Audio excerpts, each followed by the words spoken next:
Seguimos. Dice, ¿algún voluntaria o voluntaria que me dé lectura al número 2? ¿Sí? Las cuentas de ingresos y gastos patrimoniales deben quedar cerradas al término de cada ejercicio contable, saltándose contra la cuenta resultados acumulados. ¿Verdadero o falso? Falso. ¿Sí? ¿Por qué falso? Porque, bueno, acabamos de pasar eso que dice que al término del ejercicio el cierre de las cuentas de ingresos y gastos patrimoniales pasan a resultados del ejercicio a la cuenta 31.103. Correcto, ¿cierto? No ha resultado acumulado. No ha resultado acumulado, que es la 31.102. Por lo tanto, después, posteriormente, ¿no es cierto? Al inicio del ejercicio tendremos que cerrar la cuenta resultado del ejercicio y se pasarán a resultados acumulados, ¿cierto? Ya, Sí. Muy bien, gracias. ¿Alguien que le dé lectura, otra persona, al número 3, un voluntario o voluntaria?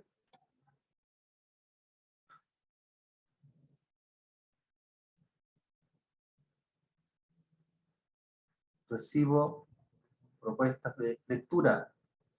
A ver, ¿algún voluntario o voluntaria? El enunciado número 3.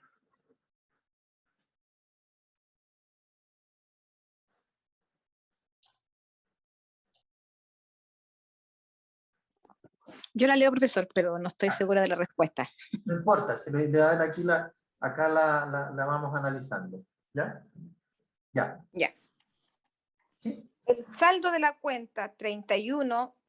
No, es la número 3. Perdón, la 3. Las operaciones que constituyan eventuales responsabilidades o derechos de compromisos y garantías deben reflejarse como un activo los derechos y en pasivos las responsabilidades. ¿Verdadero o falso? Falso. Por fundamentemos. ¿Por qué es falso?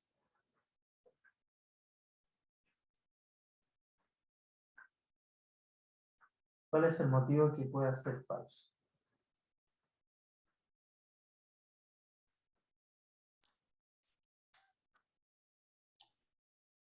¿Puedo opinar? Sí, por supuesto. Porque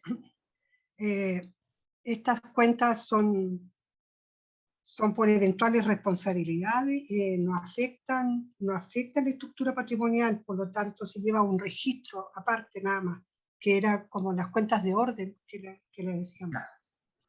Ya, perfecto, estamos de acuerdo, ¿no? ¿Alguien opina diferente?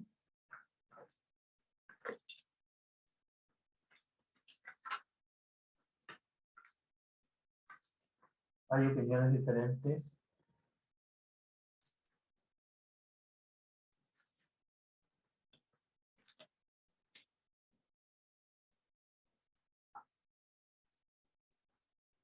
¿Alguien opina diferente? A ver.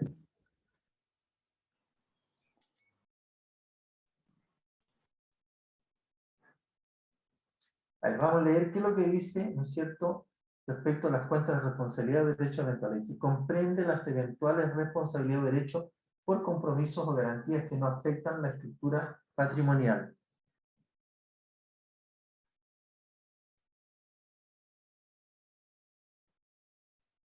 ¿Es verdadero o falso? ¿Qué me dijo? Me había dicho usted que era falso, ¿no? ¿Sí?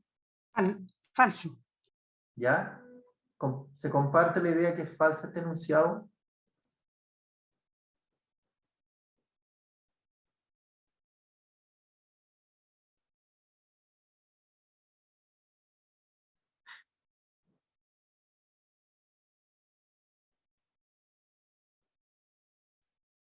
Es falsa, ¿cierto? Porque vamos a dar la explicación. Porque acá lo que dice, literalmente, deben reflejarse como un activo los derechos y en pasivo las responsabilidades. Al considerar, ¿no es cierto?, los derechos como un activo, dependiendo desde el punto de vista de las responsabilidades, obviamente que me está alterando, ¿no es cierto?, el patrimonio municipal. cuando hablamos de pasivo también, responsabilidad de pasivo, me está alterando el patrimonio municipal. Por lo tanto, debemos decir que este enunciado es falso, ¿ya? Porque solamente estas operaciones tienen registro, como dijo delante una alumna, ¿no es cierto? Tienen registro de responsabilidades, nada más, o habitualmente, ¿no es cierto?, en el sector privado tienen el nombre de cuentas de orden. De igual forma, están insertas en el sistema contable, ¿ya? No es que las llevemos en forma separada respecto al sistema contable en sí. Están en el sistema contable. ¿Por qué? Porque cuando yo saco el reporte general de los informes contables, debe aparecer las cuentas de responsabilidad también, ¿ya? Están insertas dentro del sistema contable. ¿Por qué? Porque están insertas también en el plan de cuentas, ¿ya? Eso para que tengamos claridad respecto a eso. Ya. Un voluntario o voluntaria para la número 4.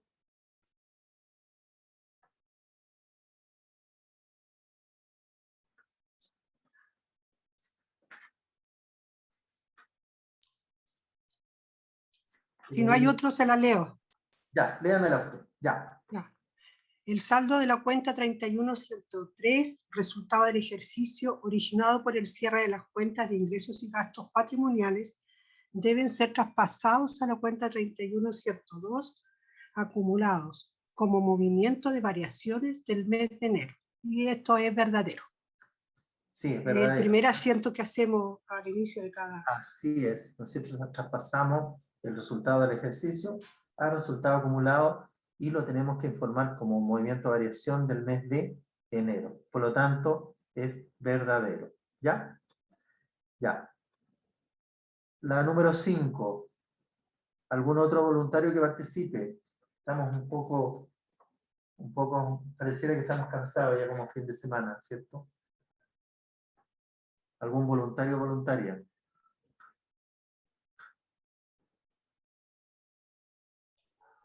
¿Ya? A ver, alguien que se pronuncie.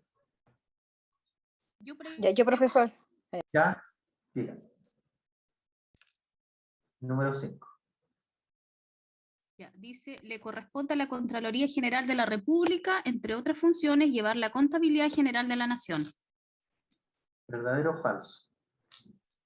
¿Verdadero?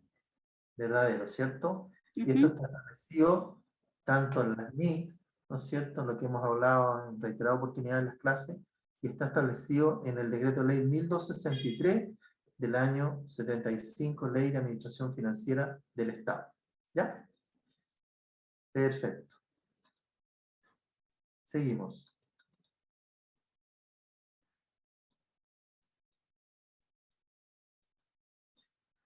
Y aquí entramos a la normativa específica, bienes de uso, activos intangibles, existencia y políticas contables. Dice, ya vimos en el marco conceptual aspectos como el concepto de entidad contable y la referencia sobre el entorno económico jurídico en el cual se desenvuelve la entidad pública, los objetivos y usuarios de los estados financieros, los principios contables, las hipótesis básicas, las características cualitativas de la información financiera, los elementos que conforman los estados financieros y los criterios de reconocimiento y valorización de tales elementos, capítulo 1, resolución 3 de la Contraloría General del año 2020. Dice que en el capítulo 2 de la mencionada resolución se han desarrollado las normas específicas, las cuales incluyen los criterios de reconocimiento y valorización aplicable a las transacciones o hechos económicos y a los elementos de los estados financieros. Cada norma tendrá la siguiente estructura de estudio. Primero, ¿no es cierto?, el reconocimiento. ¿Ya? ¿Cómo se reconoce, por ejemplo, el valor de los bienes de uso? ¿Ya? Tenemos que tener claridad respecto a eso. Luego, ¿cómo los clasificamos? ¿Ya? Luego, ¿cómo le damos la valorización inicial? Siempre va a tener una valorización inicial los bienes de uso. ¿Ya? ¿Cuál va a ser la valorización posterior? Que puede ser, no sé, producto de algún mejoramiento, ¿ya? Algún mejoramiento respecto de su funcionamiento, que va a alterar su valorización inicial. ¿Ya? Y luego tenemos qué información vamos a revelar respecto de estos criterios que se han utilizado. ¿Ya?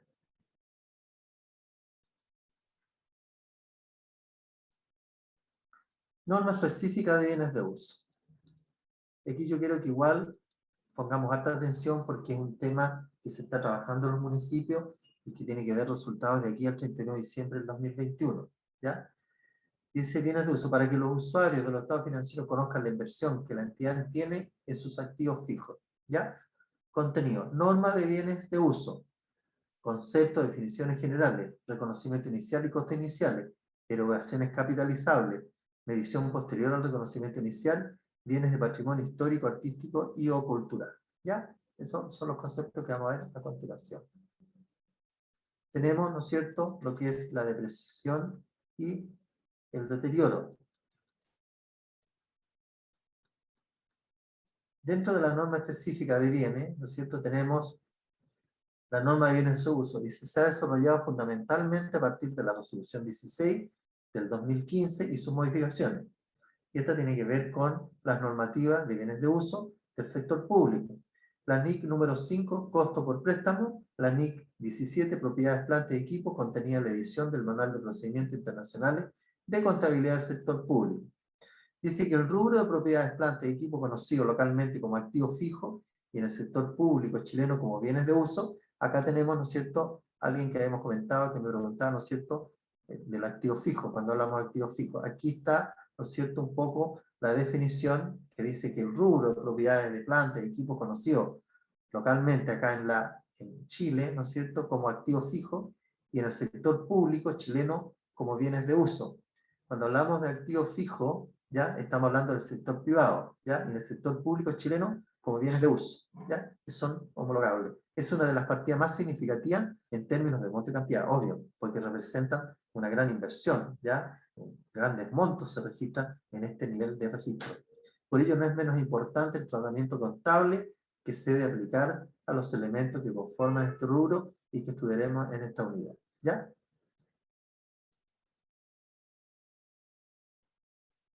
¿Cuáles son las instancias, ¿no es cierto?, que tienen las revelaciones de los bienes de uso? Primero, reconocerlo y clasificarlo. Segundo, la medición en el momento del reconocimiento inicial. Luego, ¿no es cierto?, la medición posterior al reconocimiento inicial, porque también, ¿no es cierto?, tenemos que ir quizás incorporándole erogaciones capitalizables, modificándole sus años de vida útil, ¿no es cierto?, modificando su valor inicial. Tenemos también lo que es la depreciación y posteriormente, finalmente, lo que es el deterioro, que es un concepto nuevo que se ha incorporado dentro de los registros contables de bienes, ¿ya?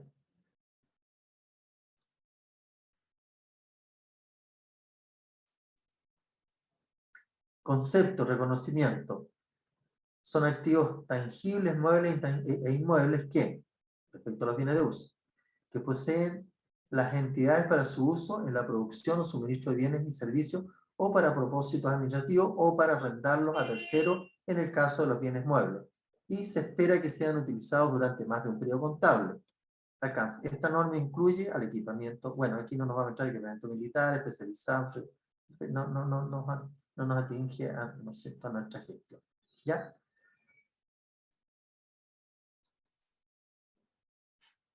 Luego tenemos la norma específica, ¿ya?, de bienes de uso. Esta norma no se aplica ¿a qué? ¿Ya? A los activos biológicos relacionados con la agricultura, por ejemplo, el ganado, las viñas, la piscicultura, etc. Los derechos mineros, reservas mineras, por ejemplo, el petróleo, gas natural, recursos no renovables, similares. Las propiedades de inversión, aquí colocaron aquí Cine Normandía como parte, ¿no es cierto?, me imagino que es de propiedad de la Municipalidad de Santiago. Dentro de la normativa, ¿qué definiciones generales tenemos? Y que son súper importantes a la hora de valorizar y evaluar, ¿no es cierto?, los bienes de uso. Primero hablamos del costo. ¿Qué es el costo? El costo es el monto pagado o el valor razonable de la contraprestación entregada al momento de su compra y o construcción. Ese es el costo, ¿ya? ¿Cuál es el valor razonable? Es cuando no existe costo, ¿no es cierto?, cuando no existe un valor original. El valor razonable, monto por el cual podría ser intercambiado un activo o pagado un pasivo en una transacción realizada en condiciones de independencia mutua. Es cuando existe acuerdo, ¿no es cierto?, en una compraventa, ¿no es cierto?, ambas partes, el que vende y el que compra, están de acuerdo Uno, en recibir cierta cantidad de dinero, y el otro, de pagar esa cierta cantidad. Ese es el valor razonable, es lo que se transa, el valor, podríamos decir, valor mercado del bien. ¿Ya?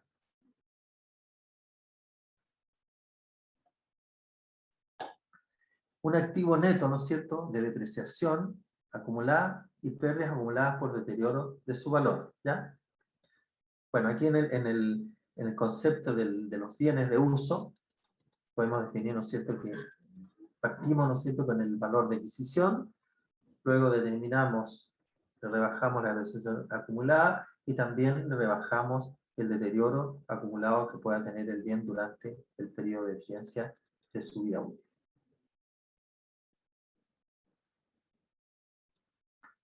Por ejemplo, la normativa específica. Aquí tenemos un ejemplo de costo.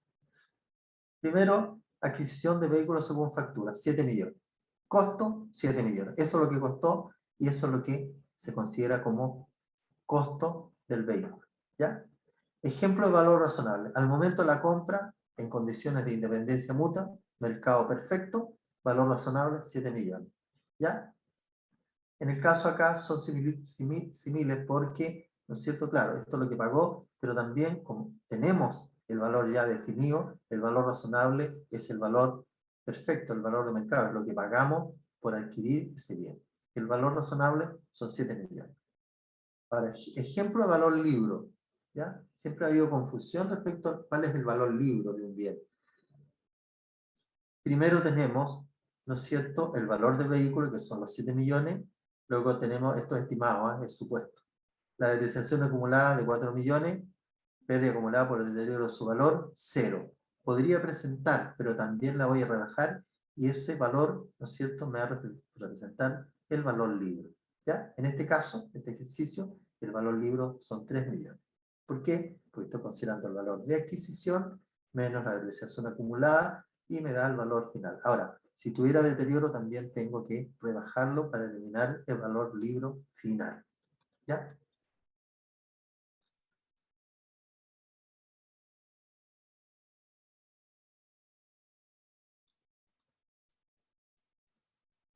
¿Qué es lo que es la valorización inicial? Cuando hablamos de valorización inicial. Dice que un elemento de bienes de uso y que cumpla las condiciones para ser reconocido como un activo se medirá por su costo, excepto cuando se adquiera por una transacción sin contraprestación, es decir, reasignación o donación. ¿Ya? ¿Cuáles son los costos iniciales? El costo inicial es el precio de adquisición, incluidos los aranceles de importación y los impuestos no recuperables que recaigan sobre la adquisición después de deducir cualquier descuento o rebaja del precio. ¿Ya? Todos los costos directamente relacionados con la instalación del activo y en las condiciones de operar de la forma prevista por la autoridad. ¿Ya? El valor actual de los costos de desmantelamiento y la rehabilitación del lugar donde está ubicado el bien de uso, siempre que la obligación se haya establecido mediante una norma legal o contractual, debiendo reconocerse una provisión de acuerdo a lo establecido en las normas de provisión. ¿Ya? Por lo tanto, aquí está claramente señalado el concepto de, primero que nada, cuál es la valorización inicial y también cómo debemos considerar los costos iniciales. ¿Ya? En general, ¿no es cierto? Aquí lo que está diciendo es de que el costo inicial tiene que ver con todo aquel valor de adquisición, más todos los costos adicionales que impliquen que el bien pueda funcionar en forma normal, que esté directamente relacionado con el bien. Por ejemplo, si el bien se adquiere, ¿no es cierto?, con un crédito bancario, y ese crédito bancario cobra interés, obviamente, el costo, que significa el pagar los intereses, no forma parte del costo inicial del bien, ¿ya? Sino que va a ser considerado como un gasto financiero, ¿ya? Que va a tener otra nomenclatura dentro de la información financiera. Hay excepciones. Los bienes de uso muebles serán reconocidos cuando su costo unitario de adquisición sea mayor o igual a las 3 unidades tributarias mensuales. Aquellos bienes que sean inferiores a este monto deberán considerarse gastos del ejercicio, excepto para aquellas entidades que adopten una política contable de grupos homogéneos, ¿ya? Que ya lo habíamos comentado anteriormente, ¿ya? Independiente cuál sea el valor de los bienes muebles, individual o grupo homogéneo, debe mantenerse un control administrativo que incluya el control físico de las especies, ¿ya? O sea, el control que esté el bien a disposición del municipio y que sea reconocible y verificable.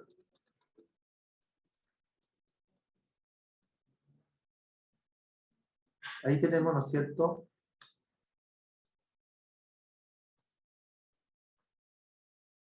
los bienes de uso. Ya, teníamos ahí, parece que algo pasó acá.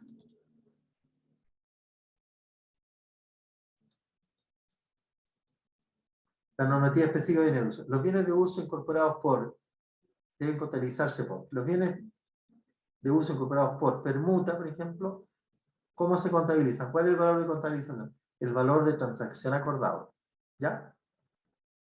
Un bien de uso incorporado por expropiación, ¿qué valor le vamos a considerar para contabilizar? Es el valor de la indemnización que se pague al expropiado. Por ejemplo, en el caso de que un municipio adquiera un terreno por la vía de la expropiación, ¿no es cierto? Quizá a lo mejor para el... Por eso es que los municipios pueden hacer expropiación de terreno siempre y cuando lo establezca. ¿Qué instrumento legal lo establezca? ¿Alguien me puede responder eso? ¿En qué circunstancias el municipio puede, ¿no es cierto?, puede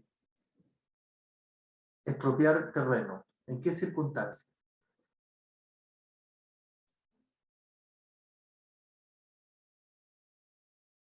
Alguien que me lo diga. Eso tenemos que saberlo por lo menos, ¿eh? Tener algún conocimiento de ello. Cuando, profesor, ¿Sí?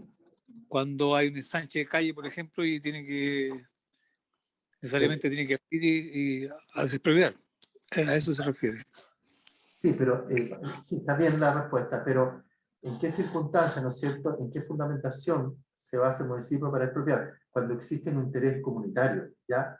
Cuando existe una necesidad comunitaria ¿ya? En esos casos, el municipio puede proceder a la expropiación de bienes, cuando se trata de un servicio que va en beneficio a la comunidad, ¿ya? No es expropiar por expropiar, sino que tiene un sentido, ¿ya? Y la contabilización obviamente se va a hacer con los valores determinados de acuerdo a la indemnización que se pague, ¿ya? O el valor que se pague del bien, del inmueble o del terreno, etc. ¿Ya? La reasignación. ¿Qué nos dice respecto a la reasignación? ¿Cómo vamos a contabilizar? Dice que el valor libre que registra la especie en la entidad de origen, ¿ya?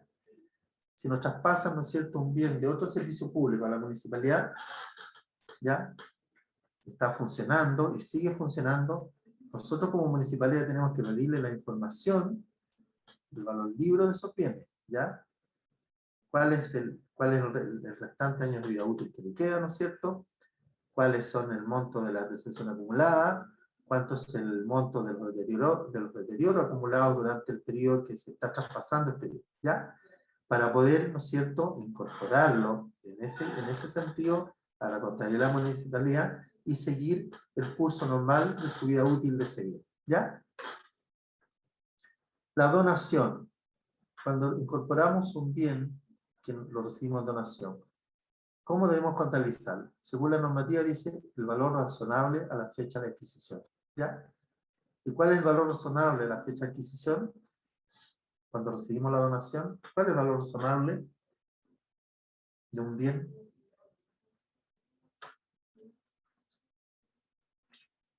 ¿Alguien que me responda?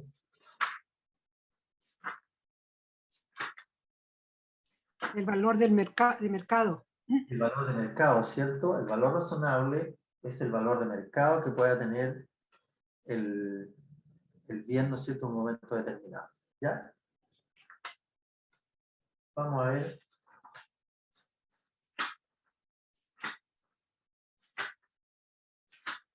Respecto de... Yo igual los invito a que lean la parte de el valor razonable de los bienes.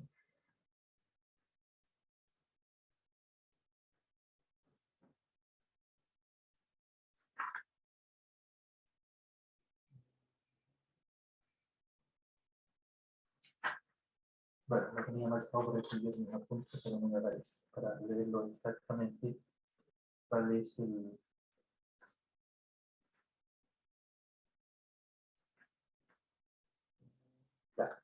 pero ya lo vamos a aclarar, que es el valor razonable. ¿Ya?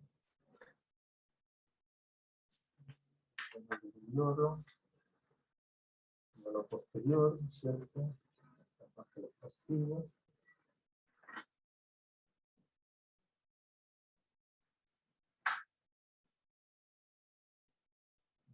Ya, acá habla algo del valor razonable que está reconocido también que es el valor de mercado.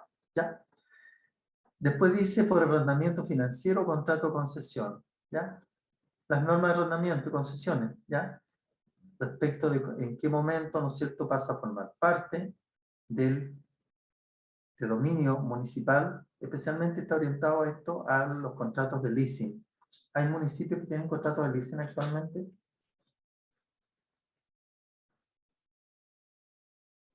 ¿No?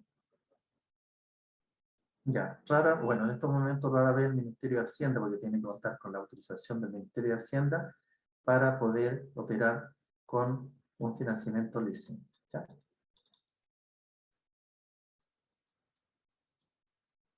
¿Qué es lo que es la componentización? Dice que para determinados activos, tales como edificaciones, búsqueda, aeronaves, equipos de mayor complejidad, entre otros, cuyos componentes principales tengan costos significativos, la entidad deberá, si fuera practicable, reconocerlos separadamente, si estos últimos son sustituidos o intervalos regulares y tienen vidas útiles claramente diferentes a los activos a los que están relacionados. Por ejemplo, los terrenos y los edificios se contabilizan por separado, aunque hayan sido adquiridos en forma conjunta. Y en la mañana comentábamos, ¿no es cierto?, los componentes de un edificio. Y ahí hablábamos de qué componente de un edificio, por ejemplo. Hablábamos del ascensor, ¿cierto? Que el ascensor obviamente tiene vida útil diferente a la vida útil que tiene el edificio en sí. Por lo tanto, deben registrarse en forma separada. ¿Ya? Tiene que ver con los componentes que puede tener un activo y sus componentes. ¿Ya? Que son independientes en términos de vida útil, ¿ya? Y en términos de costo también, ¿ya?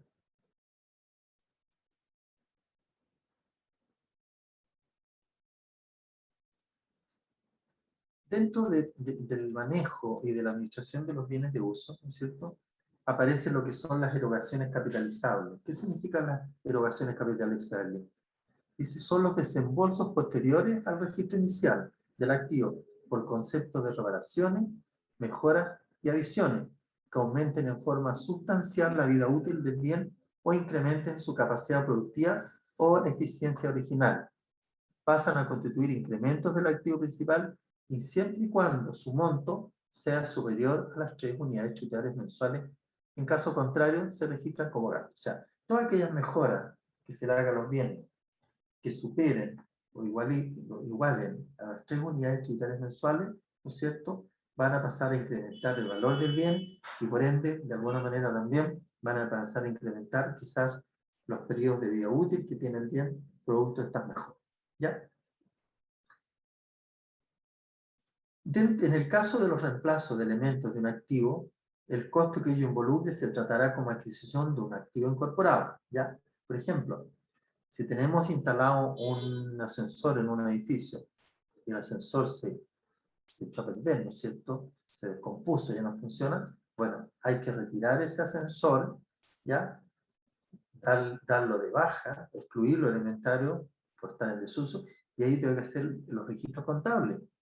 Porque lo más probable puede ser que ese bien, ¿no es cierto?, todavía esté con vida de útil por consumir. Por lo tanto, voy a tener que hacer en ese momento las regularizaciones contables para excluir ese bien de la contabilidad, porque ya está en desuso. Y lo más probable es que vaya, no sé, lo donaremos, lo remataremos, lo venderemos como chatarra, etc. ¿Ya?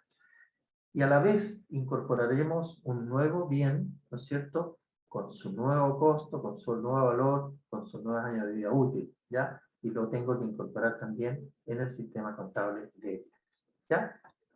Los costos incurridos en las reparaciones mayores, inspecciones periódicas que cumplan con el criterio del párrafo primero, se capitalizarán y depreciarán hasta la próxima reparación o inspección, ¿ya?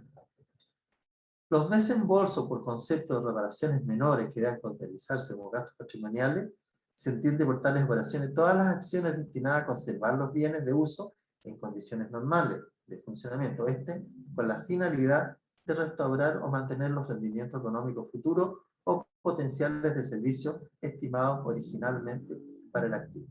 ¿Ya?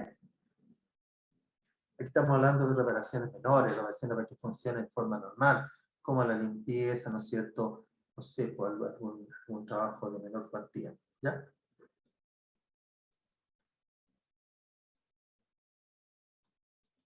¿Qué es lo que es la valorización posterior? Porque también la normativa, ¿no es cierto?, establece que los bienes pueden sufrir una valorización posterior.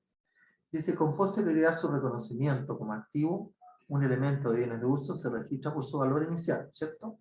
Inicialmente lo registramos con valor X, ¿ya? Incrementado por todas las erogaciones capitalizables en que se incurra, menos la depreciación acumulada y el monto acumulado de las pérdidas por deterioro del valor a lo largo de su vida útil, ¿ya?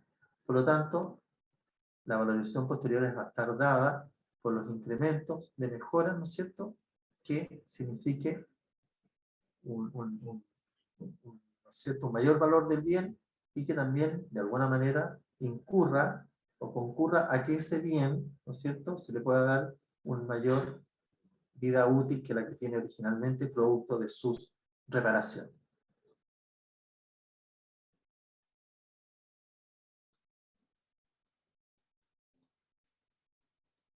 Y aquí tenemos los bienes de patrimonio histórico, artístico y cultural que se incorporan en esta nueva normativa, que aparece, ¿no es cierto?, en el plan de cuentas y en la normativa general de la contabilidad de bienes. Y aquí tenemos el patrimonio cultural, que son los tangibles. Dentro de los tangibles tenemos los muebles y los inmuebles. Dentro de los muebles tenemos las pinturas, las esculturas, los libros, etc. En los inmuebles tenemos los monumentos históricos, monumentos públicos, los conjuntos arquitectónicos también, ¿ya?, que también son parte, ¿no es cierto?, del patrimonio histórico, artístico, cultural del país, que también, si bien es cierto, no tienen valor, ¿ya?, no tienen valor comercial, pero sí se le puede asignar ciertos valores, ¿ya? Y tenemos los patrimonios culturales intangibles, que nos aplica la normativa, ¿ya? ¿Qué patrimonio cultural intangible podemos tener? ¿Podemos mencionar algunos patrimonio cultural intangible?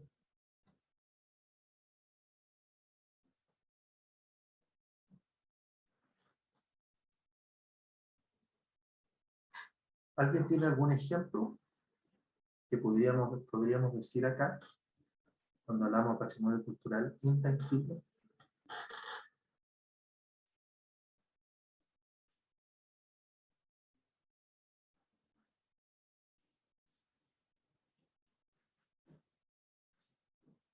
¿Podrían ser las tradiciones, por ejemplo?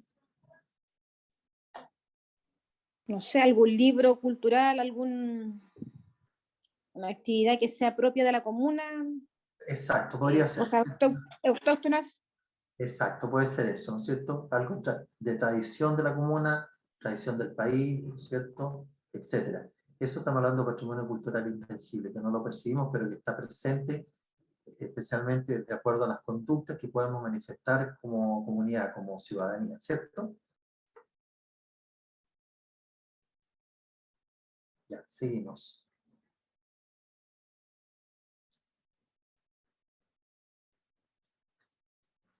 ¿Cómo se valoran todos estos bienes que son históricos, artísticos, culturales? Una vez agotada todas las posibilidades de valorización de los bienes, y si no es posible tener un valor fiable, según la norma general, estos serán objetos de registro a un peso, como valor simbólico, y se deberá mantener un inventario actualizado. Si se efectúan restauraciones u otras erogaciones capitalizables, estas incrementarán el valor del activo. Si tenemos valor 1, obviamente que cualquier mejora va a significar un incremento de este valor. O sea, claridad respecto a los bienes históricos, patrimonio histórico cultural.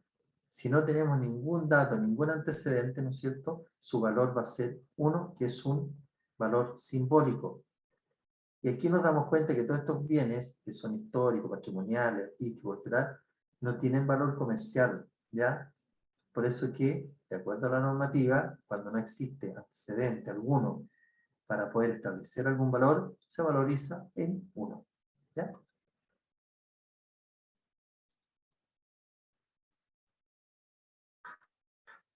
También dentro del proceso de control, del proceso de contabilidad de bienes, ¿ya? Nos aparece lo que es la depreciación. Ya vimos algo de lo que es el deterioro, pero también nos aparece lo que es, ¿no es cierto?, la depreciación. ¿Ya? Y en ese caso, cuando hablamos de depreciación, ¿a qué se refiere? Dice que la depreciación es la disminución regular del potencial de servicio de un bien de uso, originado por su utilización, obsolescencia regular o antigüedad del mismo. Esta disminución afecta el valor contable del activo y se efectúa mensual. Cambia radicalmente la forma como debemos, ¿no es cierto?, depreciar los bienes. Mensualmente se van depreciando estos bienes en función de la vida útil, para lo cual la Contraloría General dispuso una tabla referencial, sin perjuicio que la entidad podrá establecer formalmente su propia tabla de vida útil en base a una metodología apropiada. ¿Ya? Va a tener que fundamentar, ¿no es cierto?, si establece una tabla de vida útil propia para la entidad o para el municipio, obviamente va a tener que fundamentarla de que por qué, ¿no es cierto?, a ciertos bienes le da mayor, le da menor, ¿no es cierto?, fundamentar por qué. ¿Ya? Sí, pues en algunos casos me imagino yo podría ser alguna comuna costera, por ejemplo, respecto de su edificio consistorial. Puede pensar en voz alta, ¿no es cierto? Producto del deterioro que pueda sufrir ese bien durante el tiempo por su uso, ¿ya? Que podría ser, ¿no es cierto?, el mismo ambiente, ¿no es cierto?, en el cual está inserto ese edificio, que podría ser motivo de un desgaste mayor durante el tiempo. ¿Ya? Podría ser, se me ocurre. Pero tiene que ver, ¿no es cierto?, con el desgaste natural que producen los bienes. Pero también tenemos que hacer las estimaciones de qué manera afecta la apreciación de los bienes que estoy utilizando. ¿Ya? Y fundamentar por qué le estoy dando ciertos años de vida útil a ciertos niveles de bienes. ¿Ya? Y eso dice formalmente. Cuando dice formalmente, estamos hablando de que debe quedar establecido a través de alguna resolución, ¿no es cierto?, interna, en la cual establece cuál es la tabla de vida útil para los bienes de uso de la municipalidad. ¿Por qué? Porque esto es súper relevante. Porque cuando nosotros revelemos ya la información contable en las notas explicativas, ya tenemos que dejar presente cuál es el proceso y de qué forma se está determinando el desgaste natural de los bienes de uso que están informados en el estado financiero. ¿Ya? Por eso es importante dejarlo previamente establecido a través de una resolución. Dice que la depreciación de un activo comienza cuando está disponible para su uso. Esto es, cuando se encuentre en la ubicación y en las condiciones necesarias para ser capaz de operar de la forma prevista por la administración. La depreciación de un activo finaliza cuando éste sea dado de baja. Por tanto, la depreciación no cesa cuando el activo esté sin utilizar, cuando sea entregado en comodato o se haya retirado del uso. ¿Ya? Ojo, aquí el bien, si sigue, ¿no es cierto?, dice que finaliza cuando sea dado de baja. ¿Ya? Ahí recién yo dejo de apreciarlo, dejo de valorizarlo, dejo de hacerle todos los procesos de valorización del bien. Pero mientras no esté dado de baja, el bien sigue en las mismas condiciones, y si permanece en esa condición, voy a tener que seguir, ¿no es cierto?, determinándole su depreciación. A menos que se ponga a la baja, a través de una documentación oficial, ¿no es cierto?, formalmente, a través de un decreto alcaldicio que diga que tales bienes se dan de baja, ahí recién, ¿no es cierto?, vamos a suspender todo el proceso de depreciación, de deterioro, valorización, etc. ¿Ya? Los bienes de uso sujetos a desgaste cuyo costo se distribuye en relación a los años de utilización debe depreciarse mediante la aplicación del método de cálculo constante o lineal. Aquí es súper claro, no existe otro mecanismo de depreciación que no sea el lineal. y está establecido, ¿no es cierto?, en las NIC SP, la fórmula, cómo se determina la depreciación mensual, ¿ya? Aquí lo que tengo que hacer, ¿no es cierto?, yo determino los años de vida útil, pero tengo que determinar a cuántos meses equivalen los años que se le están asignando como vida útil, y en forma mensual lo voy a ir depreciando, rebajando aquí el valor de desgaste, producto del uso y del tiempo, ¿ya? Profesor, ¿Sí? hemos llegado al final del día. Ya, llegamos hasta acá, no hay problema, ¿ya? Ujú. Bueno, Perfecto. que tengamos todos un buen descanso. Nos vemos el lunes de nuevo. Finalmente, yo les quiero agradecer la paciencia, el poder compartir esta jornada, y nos estaremos viendo el próximo lunes, ¿cierto? Sí, sí, lunes y miércoles por el mismo link. Para terminar la jornada, digamos el ciclo, el día miércoles. ¿Ah? Así que les agradezco, que descansen y nos estaremos viendo el lunes. Muchas Aquí gracias. están agradeciendo Ana Navarro, ¿quién más está agradeciendo? Cecilia Ya. Gómez, Karina Ya. Ramírez, Mariela Miranda, todos escribiendo ahí su notita agradeciendo y nos vemos el lunes. Perfecto. Jorge Varela también estaba más arriba. Hola Ortiz. Bueno, Perfecto. nos Ya, nos encontramos estamos viendo entonces el lunes. Que descansen y un muy buen fin de semana. ¿Ya? igualmente para todos. Ya, Silvia, nos estaremos viendo el lunes entonces. ¿Mm? Sí, profesor, nos vemos el lunes. Ya, que descanse y muchas gracias. Hasta luego. Hasta luego para todos.